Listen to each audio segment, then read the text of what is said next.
சென்னையில் ஆபரண தங்கத்தின் விலை சவரனுக்கு 7,600 ரூபாய் குறைந்த நிலையில் வெள்ளி விலை ஒரே நாளில் கிலோவுக்கு 85,000 ரூபாய் குறைந்ததால் முதலீட்டாளர்கள் அதிர்ச்சி அடைந்திருக்கிறார்கள்.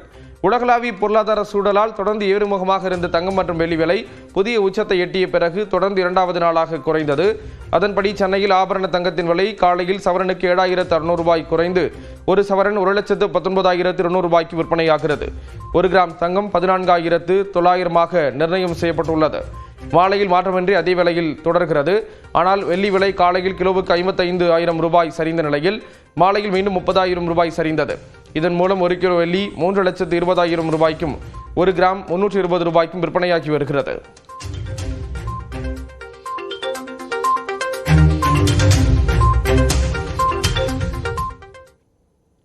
அதிகரித்து வரும் தங்கத்தின் விலையால் கோயம்புத்தூர் நகை பட்டறைகளில் ஆர்டர்கள் குறைந்திருக்கின்றன. வாழ்வாதாரம் பாதிக்கப்பட்டிருப்பதால் தொழிலாளர்கள் பலரும் வேறு வேலைக்கு செல்லும் நிலை ஏற்பட்டிருக்கிறது.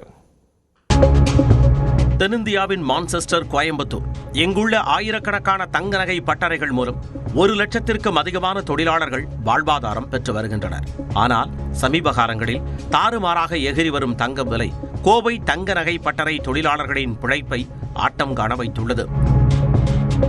வரலாற்றில் இல்லாத வகையில் கடந்த 4 மாதங்களில் விண்ணை முட்டும் அளவுக்கு தங்கம் விலை உயர்ந்துள்ளது.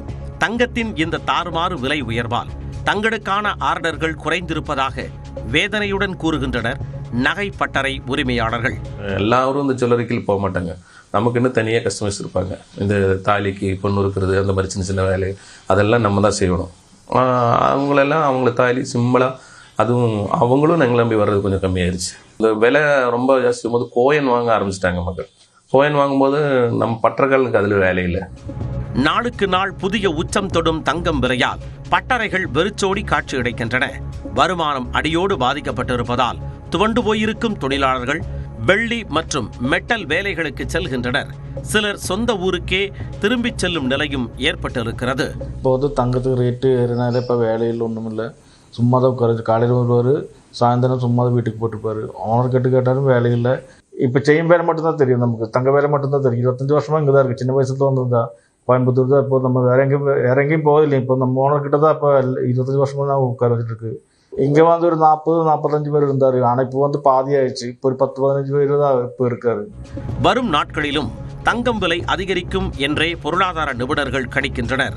இதனால் பெரும் கவலையில் ஆழ்ந்துள்ள தொழிலாளர்கள் இறக்குமதி வரி குறைப்பு உள்ளிட்ட நடவடிக்கைகளில் ஈடுபட்டு தங்கள் வாழ்வாதாரத்தை அரசு காக்க வேண்டும் என வேண்டுகோள் விடுக்கின்றனர்.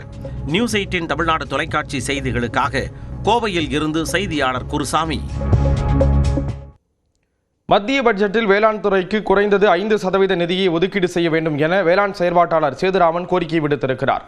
பட்ஜெட் தொடர்பாக நியூஸ் 18க்கு பேட்டியளித்த அவர் பிஎம் கிசான் திட்டத்தில் விவசாயிகளுக்கு வழங்கப்படும் உதவித்தொகையை 24,000 ரூபாயாக உயர்த்த வேண்டும் என கேட்டுக் கொண்டிருக்கிறார். ஒட்டுமொத்த நிதிநிலை அறிக்கையில் 3% கீழே தான் வந்து நிதி ஒதுக்கப்படுவது என்பது ரொம்ப வருத்தமாக பார்க்குறோம். குறைந்தபட்சம் வந்து ஒரு 5% நிதிநிலை அறிக்கையில் வேளாண் தொடர்பான அந்த பங்களிப்பு இருக்கணும் அப்படின்றதான் முதலாவது எதிர்பார்ப்பு.